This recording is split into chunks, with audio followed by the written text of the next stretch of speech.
Olá, queridos amigos, queridas amigas, que a graça e a paz de Jesus estejam com cada um dos amigos, que o sol da justiça, que é Cristo, possa inundar seus corações neste momento, dando-lhes o devido entendimento, sabedoria, e que todos tenham um belo dia.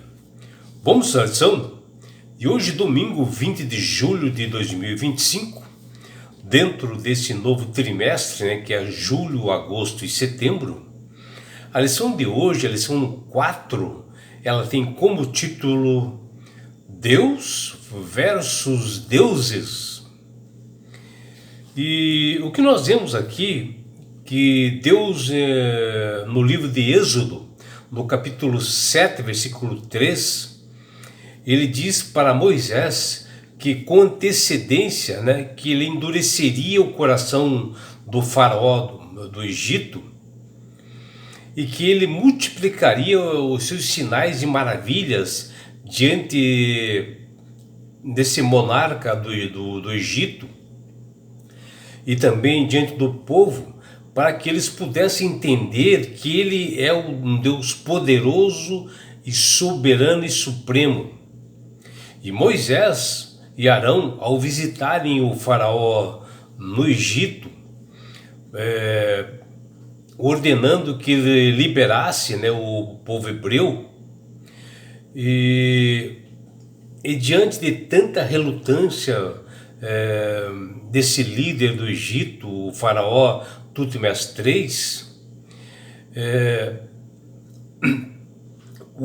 tanto Arão quanto Moisés, eles tomados assim pelo poder de Deus, porque Deus deu a Moisés realmente o poder para que ele transmitisse isto para o seu irmão Arão, e eles transformam assim o bordão ou a vara de Arão em uma serpente, para justamente mostrar poder diante do faraó, para que ele realmente sentisse realmente que Deus realmente é um Deus poderoso, criador e mantenedor do universo. Porém, o faraó confronta eles, tanto a Moisés e Arão, e chama seus mágicos, os feiticeiros, que viesse à sua presença, e também ordenou que eles também fizessem outras serpentes, e assim ocorreu, apareceram outras serpentes. Porém, Moisés dá ordem para o bordão de Arão, ou a vara de Arão, que Arão tocasse nessas serpentes, e essas serpentes foram consumidas pelo bordão, pela vara de Moisés. E Deus, por meio das pragas, assim, dos juízos que ele daria ao Egito contra esses deuses falsos, Deus revela o seu poder sobre todas as coisas, porque no mundo de hoje também nós vemos os encantadores, feiticeiros, o espiritismo tomando conta do mundo aí, e pessoas estão sendo enganadas, porque o Satanás ele tem poder para fazer isso. Porém, Deus é mais poderoso, como é mostrado aqui, onde o bordão e a vara de Moisés e Arão consumiu todas as serpentes dos egípcios, E essas batalhas assim entre Deus, Moisés e Arão, e confrontando com os deuses egípcios, elas se agravaram assim durante o período, porque a situação era que o faraó se considerava assim um poderoso Deus, o faraó. E o Senhor não lutou simplesmente contra os egípcios, ele lutou contra o Egito em si, porque ele tinha grandes divindades que atuavam ali, que os egípcios veneravam, e ali estavam em torno de 1.500 deuses e deusas, e que essa batalha realmente foi uma batalha enorme que Arão e Moisés tiveram, mas pelo poder de Deus eles venceram. Quando a vara de Arão se transformou assim em serpente ali, diante do faraó e do povo, ele devorou as outras serpentes assim diante do rei, e ali foi demonstrada a supremacia do Deus vivo e poderoso sobre a magia, a feitiçaria dos egípcios, né?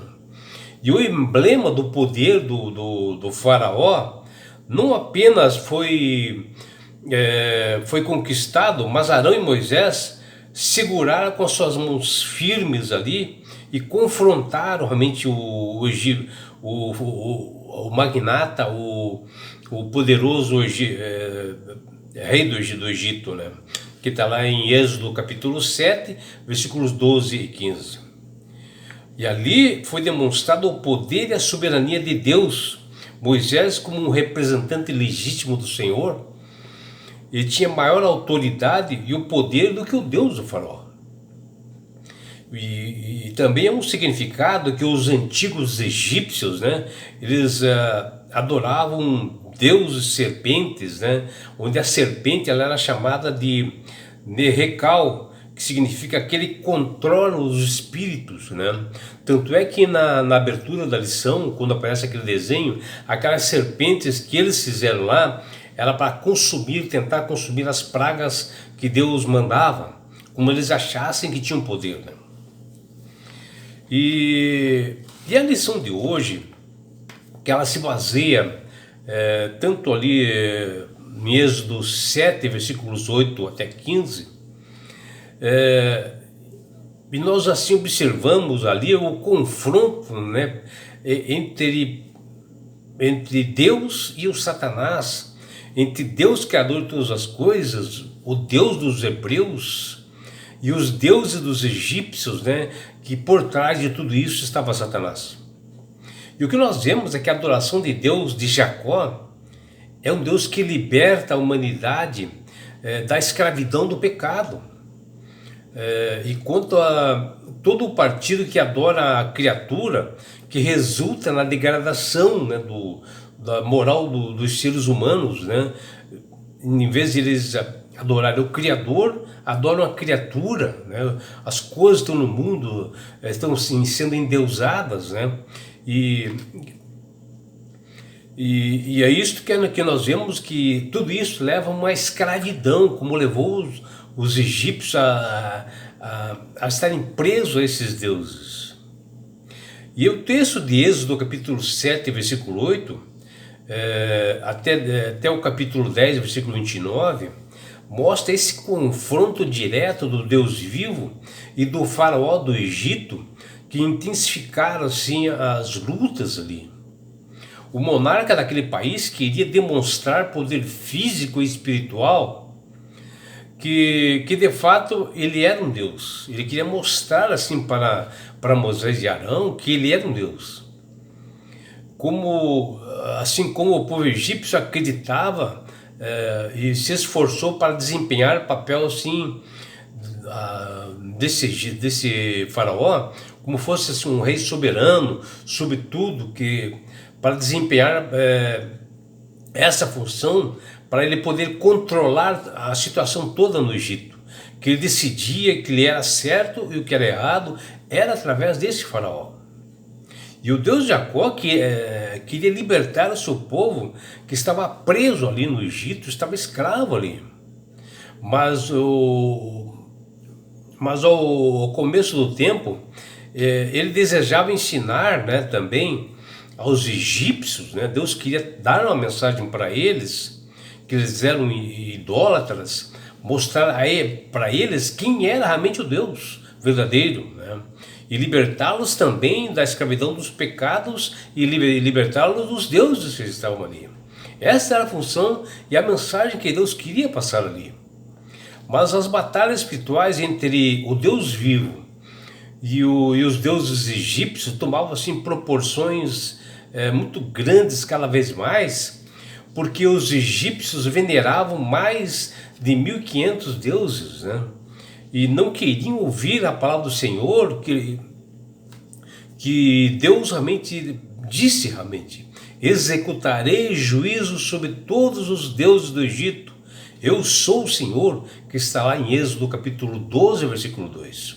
E aqui nós vemos que Deus ele não estava contra o povo egípcio, porque ele os amava, como ele ama todas as pessoas, com seu amor eterno e altruísta. Ele deseja sempre salvar todas as pessoas.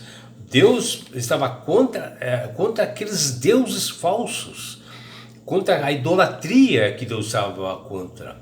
Deus pretendia demonstrar, que esses deuses egípcios eram uma fabricação humana, e que levava as pessoas a aflições, a medo e a escravidão. Os egípcios eram dominados pela autoridade do faraó, que era como um deus, que era considerado um deus.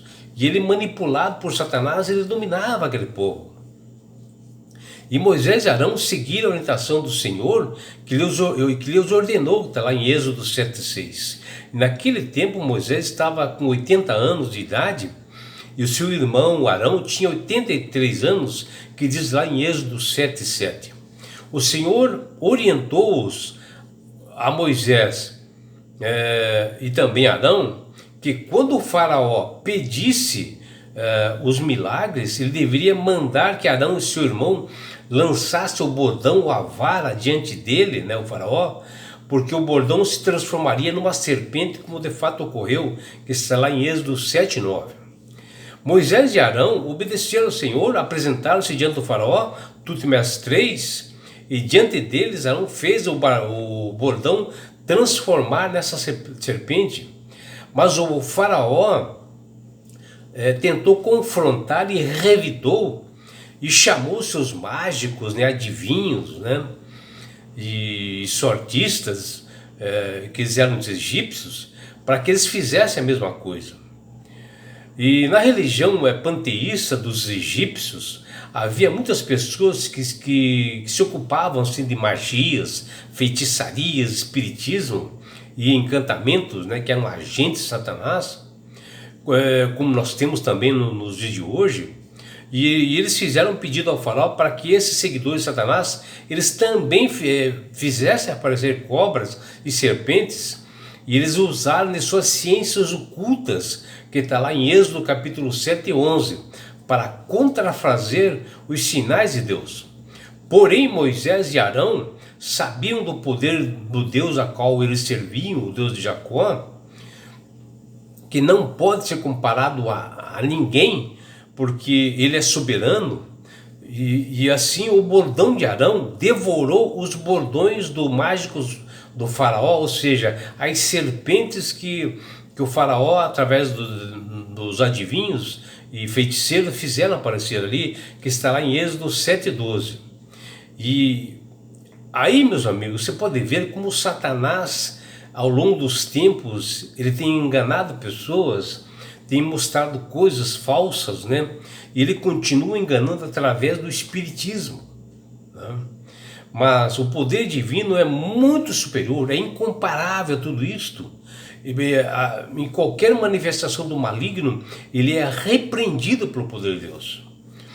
E o trabalho de Deus aqui em Êxodo capítulo 7, versículo 8 a 15, o seu alvo principal era romper a dependência do Egito em relação aos deuses a que eles serviam, os deuses criados por eles, e assim permitindo que o povo pudesse conhecer e também servir ao Deus Criador, para eles verem que Deus tem mais poder do que o inimigo, que o Deus que nós servimos, ele é um redentor vivo.